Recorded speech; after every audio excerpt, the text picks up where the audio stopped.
Paz a vosotros, amados hermanos del grupo Edificados en la Palabra. Les saluda su hermano en Cristo, Rafael González, desde México. Y continuando con el tema de este mes, preparando mi corazón para la Cena del Señor, que tiene como subtema Más que un carpintero, hoy veremos Advertencia 2, parte 2. Teman, no sea que no alcancen el reposo de Dios. Y como siempre se los digo, mis amados hermanos, vámonos de inmediato a la palabra de nuestro Dios. Y en el libro de los Hebreos, en el capítulo 4, del 1 al 13, es una lectura muy larga, voy a tratar de ser veloz, pero vamos a hacerlo. Dice, por eso temamos a Dios mientras tengamos todavía la promesa de entrar en su reposo. No sea que alguno de ustedes parezca haberse quedado atrás. Porque la buena nueva se nos ha anunciado a nosotros, lo mismo que a ellos. Pero de nada les sirvió a ellos el oír esta palabra, porque cuando la oyeron, no la acompañaron con fe. Pero los que creímos, hemos entrado en el reposo, conforme a lo que Él dijo. Por eso, en mi furor juré, no entrarán en mi reposo, aun cuando sus obras estaban acabadas desde la creación del mundo. En cierto lugar se dice del séptimo día, Dios reposó de todas sus obras en el séptimo día. Y una vez más dice, no entrarán en mi reposo. Por lo tanto, y puesto que aún falta que algunos entren en el reposo, y como aquellos a quienes primero les anunció la buena nueva, no entraron por causa de la desobediencia, vuelve a determinarse un día, hoy, al decir después de tanto tiempo por medio de David, si ustedes oyen hoy su voz, no endurezcan su corazón. Si Josué les hubiera dado el reposo, no habría hablado después de otro día. De modo que aún queda un reposo para el pueblo de Dios, porque el que entre en su reposo reposa también de sus obras, como Dios reposó de las suyas. Procuremos pues entrar en ese reposo, para que nadie siga el ejemplo de los desobedientes. La palabra de Dios es viva y eficaz, y más cortante que las espadas de dos filos, pues penetra hasta partir el alma y el espíritu, las coyunturas y los tuétanos, y discierne los pensamientos y las intenciones del corazón. Nada de lo que Dios creó puede esconderse de Él, sino que todas las cosas quedan al desnudo y descubiertas a los ojos de aquel a quien tenemos que rendir cuentas. Mis hermanos, la incredulidad del pueblo hebreo impidió que esa generación que escapó de Egipto entrara a Canaán, permaneciendo aún la promesa de entrar en el reposo de Dios. Nosotros podemos entrar en ese reposo por fe, pero la incredulidad puede provocar que no alcancemos el reposo de Dios y ese reposo que ya tiene para nosotros por fe. Ese lugar de reposo es tan maravilloso, mis amados hermanos, que nos debe preocupar cuando otros o nosotros mismos parecemos no haberlo alcanzado. No es suficiente, óigalo bien, no es suficiente casi entrar en el reposo. No, porque no queremos quedarnos cortos a eso de entrar en el reposo. Uno puede escuchar la palabra de Dios y tener experiencias espirituales, pero al menos, mis amados hermanos, la obra de Dios es acompañada por la fe. Y no servirá de nada si no lleva fe. Esto nos explica por qué dos personas pueden escuchar el mismo mensaje y una se beneficia mientras que la otra no se beneficia. También la palabra de Dios nos muestra que cuando hay más fe, más de la anticipación de la bendición y el favor de Dios, entonces de verdad hay más bendición. Los cristianos judíos que recibieron esta carta que leí, este mensaje que leímos, pudieron haber estado a punto de volverse atrás y no entrar en el reposo prometido por Cristo. o el reposo prometido en Cristo, amados hermanos. Así como la gente de la época de Moisés dieron la espalda a la tierra prometida. En ambos casos, los cristianos modernos o los cristianos de hoy y el pueblo hebreo, las dificultades del momento preciso, del momento presente, ensombrecieron y pueden ensombrecer la realidad de la promesa de Dios. ¿Por qué les digo esto? Porque el pueblo dudó de que Dios cumpliera sus promesas. Ese pueblo hebreo dudó. Pero cuando ponemos nuestra confianza en nuestros propios esfuerzos, en lugar de ponerla en Cristo, nosotros también estamos en peligro de darle la espalda a Dios, de darle la espalda a ese reposo. Nuestros esfuerzos propios nunca son suficientes, nunca. Solo Dios puede vernos a través de la fe. Porque los israelitas de la época de Moisés son un buen ejemplo al problema que enfrentan muchos cristianos que llenan nuestros templos en el día de hoy. Saben mucho de Cristo, saben mucho de la Biblia, pero no lo conocen a Cristo personalmente. No combinan su conocimiento de la palabra de Dios con la fe. Amados hermanos, amadas hermanas, dejemos que las buenas nuevas acerca de Cristo influyan en nuestra vida, sean una influencia real, porque la misma palabra nos dice que creamos en Él, que respondamos a Él con obediencia. Confiemos en Cristo, actuemos conforme a lo que ya conocemos, a lo que ya sabemos. Porque cuando dice que Dios reposó en el séptimo día, nosotros debemos comprender que no reposó porque estuviera cansado, sino para indicar que había terminado la creación. Y ese mundo que creó era perfecto. Dios se hallaba muy satisfecho con esa creación. Pero ese reposo es una alegría anticipada a nuestro gozo eterno cuando estemos con Él, cuando ya esté redimida la creación, cuando se destruya todo indicio de pecado en el mundo y vuelva este mundo a ser perfecto. Entonces estaremos con Él.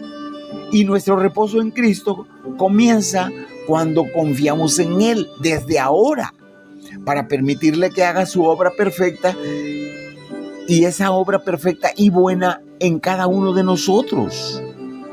Porque Dios les dio a los israelitas la oportunidad de entrar a Canaán, pero ellos fracasaron. Dice Números 14:11, y el Señor dijo a Moisés: ¿hasta cuándo este pueblo me va a seguir rechazando? ¿Hasta cuándo no van a creerme a pesar de todas las señales que he hecho en medio de ellos? Mis amados hermanos, ahora nosotros tenemos la oportunidad de entrar en el lugar supremo de reposo. Él nos invita a que acudamos a Cristo. Dios mismo nos está llevando hacia Él, hacia allá, hacia ese reposo, para entrar gozosos en el reposo en Cristo Jesús.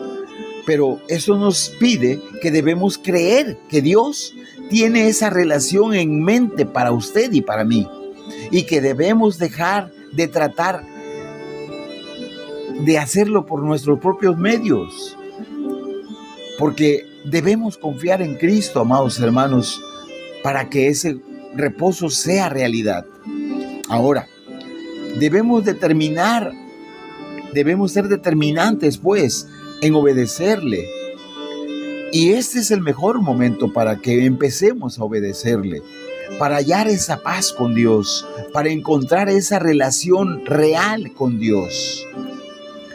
Mañana puede ser tarde, porque Dios quiere que entremos en su reposo. Dios está preocupado, voy a decir así, por nosotros, pero más que nada, quiere que entremos en ese reposo. Para los israelitas de la época de Moisés, mis amados hermanos, ese reposo era la tierra prometida.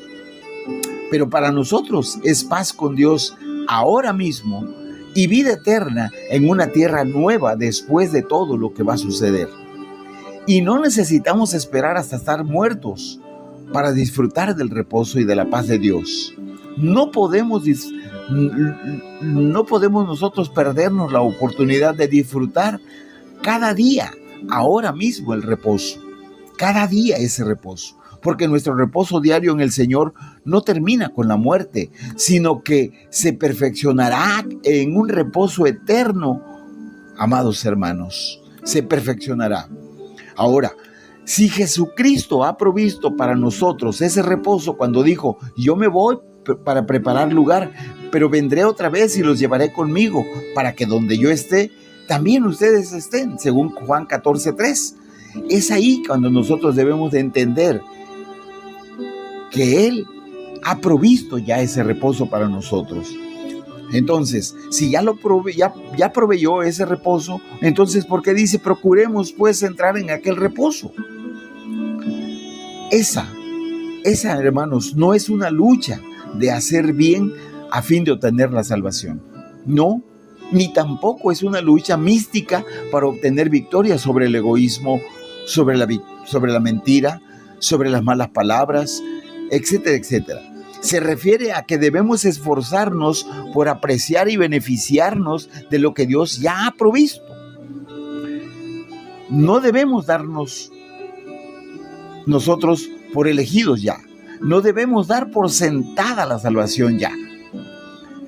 Debemos apropiarnos el don que Dios ofrece. Y eso requiere decisión y requiere consagración. Porque la palabra de Dios no es simplemente la colección de palabras suyas. No es únicamente algo que podemos aprender de memoria. Es un medio con lo que nos comunica sus ideas. La palabra de Dios es viviente. La palabra de Dios cambia la vida. La palabra de Dios es dinámica al obrar en nosotros. Amados hermanos, quiero decirle que la palabra de Dios penetra la médula de nuestra moral. La médula de nuestra moral y de nuestra vida espiritual. Discierne lo que está dentro de nosotros, tanto lo bueno como lo malo. Y no solo debemos oír la palabra, sino que también debemos permitir que moldee nuestra vida. Porque nada puede ocultarse de Dios, mis amados hermanos. Él ve todo lo que hacemos. Él tiene conocimiento de todo lo que pensamos. Aun cuando estemos pasando por alto la presencia de Dios, Él está allí. Cuando procuramos ocultarnos de Dios, Él nos ve. Porque no podemos tener secretos para Dios. Él es consolador. Y es consuelo para nuestra vida saber que aunque nos conoce íntimamente y sabe quiénes somos, sigue amándonos. Sigue amándonos. Y ese estímulo es algo que debe movernos para ser leales a nuestro Dios, a nuestro sumo sacerdote. Acerquémonos pues sin ninguna reserva, acerquémonos con franqueza, acerquémonos confiadamente. Ciertamente, amados hermanos, la palabra de Dios nos confronta. Somos confrontados por el mismo Dios y no existe cosa creada que no sea manifiesta en su presencia. Amados hermanos, amadas hermanas, cuando el autor de los Hebreos dice que todas las cosas están desnudas y expuestas ante los ojos de Dios, le quiero dibujar un cuadro en su mente. Haga de cuenta que es un animal ya listo, con la cabeza hacia atrás y el cuello dispuesto para el sacrificio, así como el carnero ya estaba listo para que fuera degollado. Dicho simplemente, pues, no podemos esconder nuestro rostro de aquel quien tenemos que dar cuenta. Si la palabra de Dios tiene un efecto de disección, o sea, de fraccionarnos, de exponernos tal cual somos, ahora entonces no debemos endurecer nuestro corazón ni nuestro espíritu por el engaño del pecado. Debemos venir totalmente listos para entrar en el reposo de Cristo. Amados hermanos, se acerca la celebración de la cena este 4 de abril y ya debemos estar listos para tomar nuestro lugar en la mesa del Señor. Porque siempre he dicho que diariamente debemos entrar a la presencia de Dios para ajustar cuentas al día. Tener la disciplina de la oración diaria. Debe de ser una oración donde estemos a solas con Él, donde no hay apariencias, donde podemos decirle a nuestro Dios nuestro agradecimiento, podemos decirle que nos perdone, podemos decirle que necesitamos ayuda para nuestros proyectos. Y lo importante, amados hermanos, pedirle, suplicarle que no nos quite su presencia. En una palabra, como lo mencionamos antes, como a una oveja con la cabeza hacia atrás y el cuello dispuesto para ese sacrificio. En un análisis final, pues, quiero decirles, procuremos pues entrar en ese reposo. Mis amados hermanos,